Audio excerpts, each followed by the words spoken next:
अस्सलाम वालेकुम students, hope you are doing well. Accounting circle के चैनल के ऊपर खुशामदीद।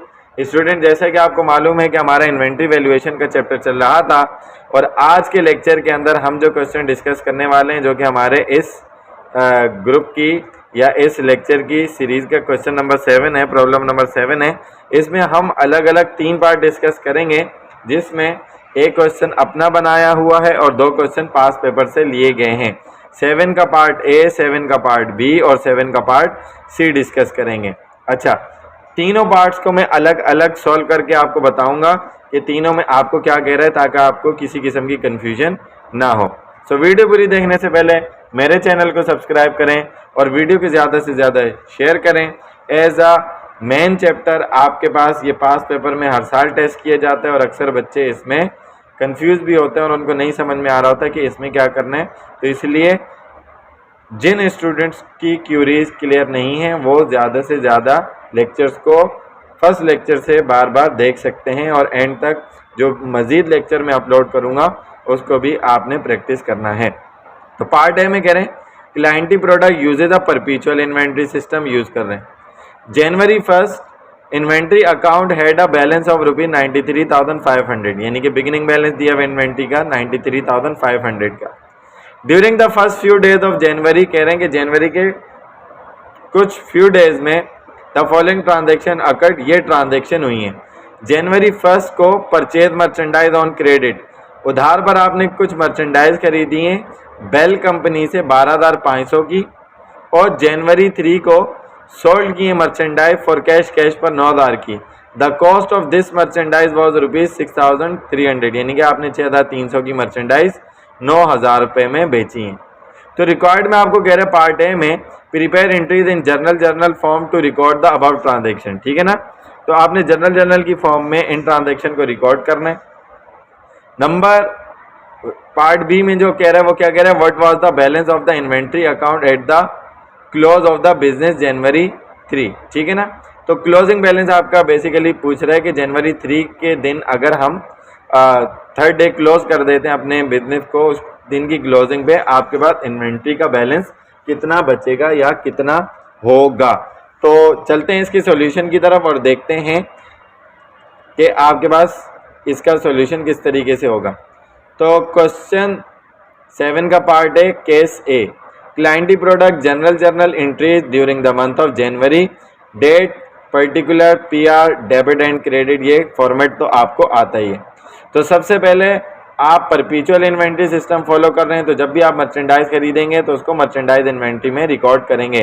तो आपने मर्चेंडाइज खरीदी, merchandise inventory debit, on credit खरीदी तो लायबिलिटी बढ़ गई अकाउंट पेबल क्रेडिट 12,500 रुपये से, to record purchase inventory on account से आपकी एंट्री बन गई। उसके बाद आपने कैश पर सेल की 9,000 रुपये की सेल की, तो आपके पास कैश आ गया डेबिट और सेल्स हो गई क्रेडिट, रेवेन्यू बढ़ गया, टू रिकॉर्ड कैश सेल्स, ठीक है ना, या सेल्स ऑन कैश भी कह सकते हैं। लेकिन इसकी जो कॉस्ट थी वो थी 6,300 रुपये की, तो आपकी इन्वेंट्री आपके पास से कम हो जाएगी 6,300 से और कॉस्ट ऑफ गुड्स सोल्ड बढ़कर डेबिट हो जाएगी 6,300 से, to record cost of goods sold की आपकी एंट्री बन जाएगी, जो कि बहुत आसान सा पार्ट था। पार्ट बी में उसने आपसे ये बात कही है कि आप ये बताएं कि एंडिंग इन्वेंट्री की कॉस्ट क्या होगी ऑन जनवरी 3। तो आप देखें आपके पास बिगिनिंग इन्वेंट्री 93,500 की थी, आपने इस बार खरीदी कितने की 12,500 की, तो गुड्स अवेलेबल टोटल कितनी आ गई 1,06,000 की, उसमें से 6,300 की कीमत की आपने इन्वेंट्री सोल्ड आउट कर दी, तो एंडिंग बच गई 99,700 रुपीज़ की। तो बहुत आसान सा पार्ट था। आई होप कि आपको अच्छे तरीके से समझ में आ गया होगा। कोई भी कंफ्यूजन होती है तो आप कमेंट सेक्शन में क्वेश्चन करके पूछ सकते हैं। अब चलते हैं पार्ट बी की तरफ और देखते हैं वो आपको क्या कह रहे हैं। Part B inventory valuation year 2016 regular, question 4 का पार्ट बी है, ठीक है जी। कह रहे हैं the following transaction were completed by Gayas store, Gayas store ने कुछ ट्रांजेक्शन कंप्लीट किए हैं, 5 ट्रांजेक्शन हैं और रिकॉर्ड में कह रहे record the above transaction using perpetual inventory system, perpetual inventory system को फॉलो करते हुए आपने ये 5 एंट्रीज को रिकॉर्ड करने।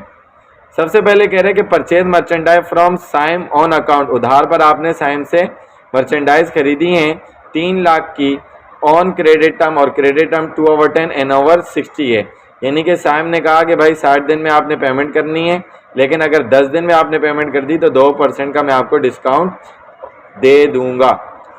उसके बाद 2 में कह रहे मर्चेंडाइज रिटर्न टू साइम, 25,000 की मर्चेंडाइज साइम को वापस कर दी। 3rd में कह रहे made payment to Saim within discount period, discount period में उसको पेमेंट कर दी, यानी कि आपको 2% का डिस्काउंट अवेल होगा।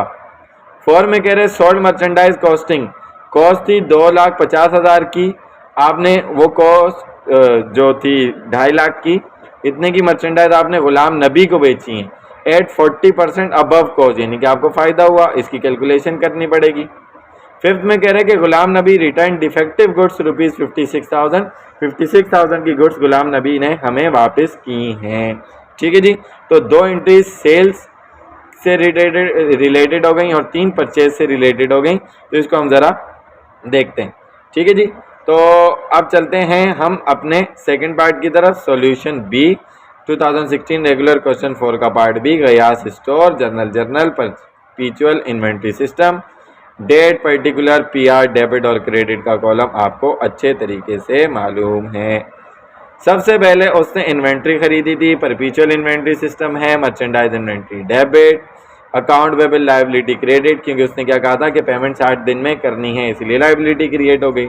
To record purchase merchandise on account under 2/10 N/60 credit term के अंडर खरीदी है। ठीक है जी। नंबर 2 में साइम को आपने 25,000 रुपये की मर्चेंडाइज वापस कर दी, तो मर्चेंडाइज इन्वेंट्री क्रेडिट हो गया, यहाँ पर परचेज रिटर्न नहीं लिखा जाएगा, अगर पीरियोडिक इन्वेंट्री सिस्टम होता तो लिखते, और उसकी लायबिलिटी कम कर देंगे आप, अकाउंट पेबल डेबिट साइम का 25,000 से, to record return merchandise to Saim से आपकी नरेशन बन जाएगी। 3rd पार्ट में आपने उसको पेमेंट की है, अब पेमेंट कितनी की है देखें, आपके पास 3 लाख की लायबिलिटी थी, आपको 3 लाख पे करने थे, लेकिन 3 में से आपने 25,000 का माल वापस कर दिया, तो बाकी कितना बच गया 275, यानी कि अब आपने 275 की पेमेंट करनी है। ठीक हो गया, वेरी वेरी इजी कॉन्सेप्ट। ठीक हो गया, तो आपने 275 पे करना था, आपने डिस्काउंटेड पीरियड में किया, तो अकाउंट पेबल डेबिट हो गया 275 से, मर्चेंडाइज इन्वेंट्री के ऊपर 2% का डिस्काउंट आपका लगा, तो पेमेंट के ऊपर तो ये बनता है 5,500, इसका मतलब आपने कैश कितना दिया 269,500। तो यहाँ पर आपके पास परचेज डिस्काउंट की जगह मर्चेंडाइज इन्वेंट्री क्यों आया, क्योंकि उसके अंदर आपने अपने डिस्काउंट को क्लोज कर दिया 5,500 को। ठीक है, क्लियर है। To record made payment to Saim within discount period से आपकी ये नरेशन बन जाएगी। उसके बाद आपने सामान बेचा था किसको, गुलाम नबी को, तो आपने उसको जब मर्चेंडाइज बेची थी वो 40% अबव दी कॉस्ट पर बेची थी, उधार पर बेची थी, लेकिन 40% अबव दी कॉस्ट पर बेची थी। तो इसकी कंप्यूटेशन मैं आपको करके बताता हूँ। ठीक है जी, और देखते हैं कि किस तरीके से ये सॉल्व होगा।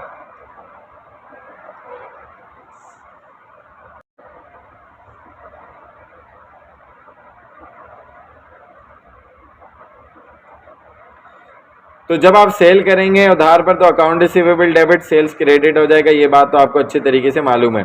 To record sold merchandise on 40% above cost पर आपने बेचा है, और उसकी कॉस्ट कितनी थी 250,000 की, तो cost of good sold debit और सेल्स आपकी क्रेडिट हो जाएगी, उसमें आप फिनिश कर देंगे, जो कि यहाँ पर ये सेल्स का अकाउंट बिल्कुल गलत है। ठीक है ना, सेल्स नहीं आएगा, मर्चेंडाइज इन्वेंट्री आएगा, अभी ऊपर वाले पार्ट में भी मैंने आपको बताया। ठीक है ना, ये टाइपिंग मिस्टेक है। To record cost of good sold 250,000 की आपने कॉस्ट रिकॉर्ड कर ली, अब 40% अबव दी कॉस्ट बेचा है, तो आपकी जो कॉस्ट है, ठीक है ना, वो 250,000। ठीक है, 40% अबव दी कॉस्ट, कॉस्ट होती है हमेशा 100%, यानी कि 40% अबव है, तो 250 का 140% लिया जाएगा, जो कि 350,000 बनेगा। ठीक है ना, इतना का आपने सामान बेचा है और इतने की आपकी सेल हुई है, तो उस पर आपकी इतनी की कलेक्शन हुई है, यानी कि 3,50,000 रुपीज़ की। सो आई होप कि ये दोनों एंट्रीज आपको समझ में आ गई होंगी।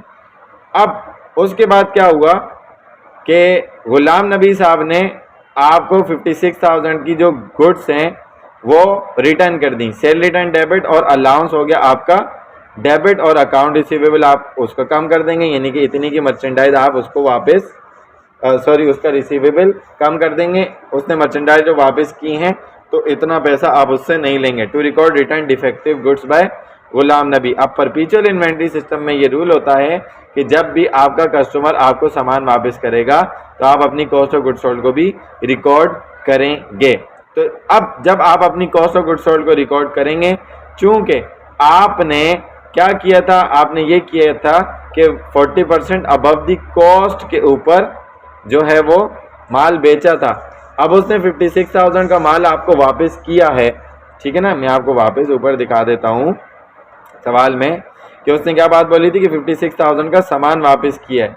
ये तो उसके लिए 56 है, तो हमारे लिए कॉस्ट कितनी होगी, तो उसकी भी एंट्री आपको बनानी होगी, ठीक है ना। ये इतने का वापस आ गया, हम बनाएंगे मर्चेंडाइज इन्वेंट्री डेबिट के वापस आ गया, कॉस्ट ऑफ गुड्स सोल्ड को कम कर देंगे, यानी कि इतने का सामान हमारा वापस आ गया, बिका नहीं है, सोल्ड आउट हुआ नहीं है। To record cost of goods sold of return defective merchandise.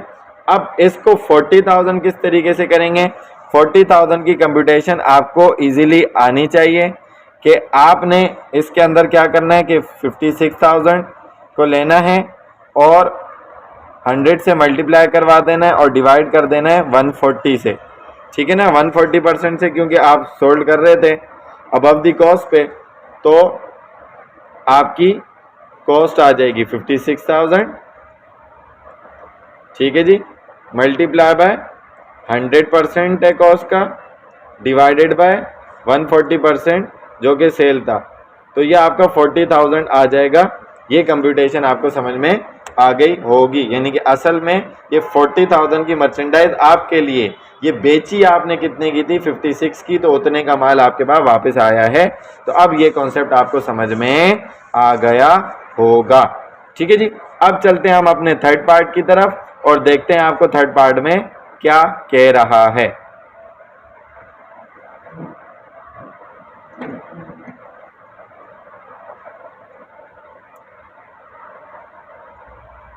So student, third part में आपको कह रहा है कि ये क्वेश्चन हमने 2013 रेगुलर क्वेश्चन 4 से लिए, ठीक है जी।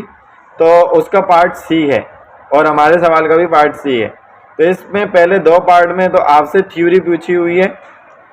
पार्ट ए में कह रहे why do most companies that use perpetual inventory system also take annual physical inventory, ठीक है ना, कि बहुत सारी जो कंपनीज हैं नॉर्मली वो परपीचुअल इन्वेंट्री यूज करने के बावजूद भी एनुअल फिजिकल इन्वेंट्री करती हैं।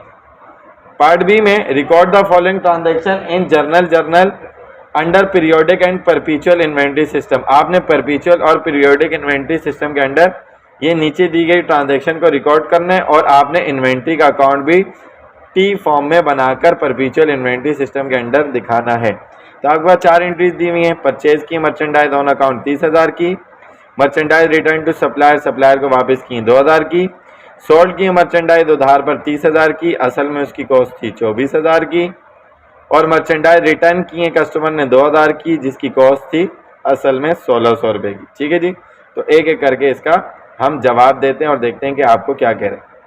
पार्ट 1 जो थ्योरी है, परपीचुअल इन्वेंट्री सिस्टम क्या होता है।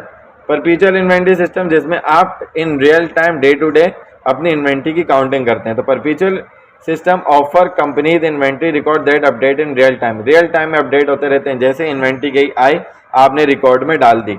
Purchasing and planning can rely on the inventory record. जो भी आपकी परचेजिंग होगी, आपकी प्लानिंग होगी, मटेरियल इशुएंस होगा, परचेज का काम होगा, जो भी होगा वो डिसीजन आपके इन्वेंट्री के रिकॉर्ड के ऊपर लिया जाएगा regarding material purchase and working schedule, ठीक हो गया। The business is not required to shut down. Business को शट डाउन नहीं करना पड़ेगा हर मंथ अपने फिजिकल काउंट के लिए, ठीक हो गया, क्योंकि डे टू डे आपका रिकॉर्ड तो मेंटेन हो रहा है। आप ये नहीं करेंगे कि एक दिन दुकान बंद करके अपना फिजिकल काउंट करेंगे कि भाई हमारे पास कितनी इन्वेंट्री है, कितनी सोल्ड हो गई है, कितनी बची है। उसके बाद सेकंड कॉन्सेप्ट में कह रहे हैं एनुअल फिजिकल इन्वेंट्री काउंट क्या होते हैं। Company that use perpetual inventory system, जो परपीचुअल इन्वेंट्री सिस्टम यूज करती हैं, में स्टिल फिर वो अब भी एनुअल फिजिकल इन्वेंट्री सालाना वो काउंट करती हैं ताकि किसी किस्म का कोई शुबा ना रह जाए। In the periodic inventory system, periodic inventory system में क्या होता है, physical count are use to determine the amount of cost of goods sold, ताकि आपको अपनी कॉस्ट ऑफ गुड्स सोल्ड का पता लग जाए तो इसीलिए फिजिकल काउंट किया जाता है। लेकिन in the perpetual inventory system year and physical inventory validate the inventory record, आपके इन्वेंट्री रिकॉर्ड को वैलिडेट करता है, मेक श्योर करता है कि हाँ भाई आपकी तमाम चीज़ें बिल्कुल सही हैं। ठीक है जी। अब थर्ड पार्ट में आपने एंट्रीज का काम करना था। सबसे पहले पीरियोडिक इन्वेंट्री सिस्टम से करते हैं। आपने परचेज की थी 30,000 की, तो परचेज डेबिट, उधार पर account payable credit to record the merchandise purchase on account entry, very simple. उसके बाद सेकंड में आपने 2000 की सप्लायर को वापस कर दी, लायबिलिटी कम हो गई, accounts payable debit, purchase return and allowance credit हो जाएगा, to record the goods return to supplier से आपकी नरेशन हो जाएगी। फिर आपने 30,000 रुपये की मर्चेंडाइज आपने उधार पर बेची है, account receivable debit, sales credit to record the goods sold on account, ठीक हो गया। उसके बाद आपको कस्टमर ने 2000 की मर्चेंडाइज वापस की है, sale return and allowance debit, account receivable आपका हो जाएगा credit to record the goods return by customer से आपकी नरेशन बन जाएगी। ये तो हो गया पीरियोडिक इन्वेंट्री सिस्टम। अब चलते हैं परपेचुअल इन्वेंट्री सिस्टम की तरफ, देखते हैं क्या एंट्री बनती है। तो सबसे पहले आपकी एंट्री बनेगी मर्चेंडाइज इन्वेंट्री डेबिट, परचेजेस में रिकॉर्ड नहीं होगा, 30,000 accounts payable liability credit to record the merchandise purchase on account. उसके बाद आपने वापस की मर्चेंडाइज, तो अकाउंट पेबल लायबिलिटी कम हो जाएगी, मर्चेंडाइज इन्वेंट्री आपके पास से कम होकर क्रेडिट हो जाएगी, to record the goods return to supplier से आपकी नरेशन बन जाएगी। उसके बाद थर्ड में आपने सेल की 30,000 की, तो account receivable debit, sales credit हो जाएगा, to record the goods sold on account. और आपकी जो उसकी कॉस्ट थी वो 24,000 थी, तो उसकी एंट्री बनाओगे cost of goods sold debit 24,000 से, और मर्चेंडाइज इन्वेंट्री आप कर दोगे credit to record the cost of goods sold से आपकी नरेशन बन जाएगी। वेरी इजी, पिछले 2 सवालों से यही करते हुए आ रहे हैं। फिर कस्टमर ने आपको माल रिटर्न किया, 2000 का सेल रिटर्न डेबिट, तो आप उसका अकाउंट रिसीवेबल कम कर दोगे credit to record the goods return by customer, तो इसकी कॉस्ट भी रिकॉर्ड करनी पड़ेगी। जो माल वापस आया है उसकी कॉस्ट 1600 खुद दी हुई थी, तो मर्चेंडाइज इन्वेंट्री डेबिट वापस आ गई, कॉस्ट ऑफ गुड्स सोल्ड आप कम कर देंगे credit to record the cost of goods return by customer से आपकी नरेशन बन के एंट्री हो जाएगी। लास्ट में उसने कहा कि इन्वेंट्री का टी अकाउंट बना के दिखाओ, तो इन्वेंट्री आपका एज ए एसेट अगर मैं बात करूं सबसे पहले खरीदी, तो अकाउंट्स पेबल आपका डेबिट हो जाएगा, यानी कि अकाउंट्स पेबल की वजह से आपकी इन्वेंट्री जो है वो डेबिट हुई है, ठीक है, 30,000 की। उसके बाद नंबर 2 में रिटर्न की तो क्रेडिट हो गई, यानी कि कम हो गई। और उसके बाद आपकी इन्वेंट्री के ऊपर जो इफेक्ट आया है वो कॉस्ट ऑफ गुड्स सोल्ड की वजह से आया, यानी कि रिटर्न की वजह से आया है। और 2400 का इफेक्ट क्रेडिट हुआ, यानी कि आपने सोल्ड आउट की है, तो उस पर आपका इफेक्ट क्रेडिट में आया है, ठीक हो गया। तो आपके पास टोटल इन्वेंट्री 31,600 की थी, आपने सोल्ड आउट 26 की माइनस किया तो 5,600 की इन्वेंट्री बच गई। बैलेंस BD, बैलेंस CD, यानी कि एंडिंग बैलेंस, कितनी इन्वेंट्री आपके पास मौजूद है। सो आई होप कि ये तीनों क्वेश्चन, तीनों पार्ट आपको अच्छे तरीके से डिटेल में समझ में आ गए होंगे विथ थ्योरी। इसमें अगर आपको किसी भी किस्म की कोई भी कन्फ्यूजन होती है तो आप कमेंट सेक्शन में क्वेश्चन करके पूछ सकते हैं। और अगर कोई ऐसा सवाल है जिसमें आपके कॉन्सेप्ट क्लियर नहीं हैं और आप उसके ऊपर वीडियो लेक्चर बनवाना चाहते हैं तो वो भी बनवा सकते हैं।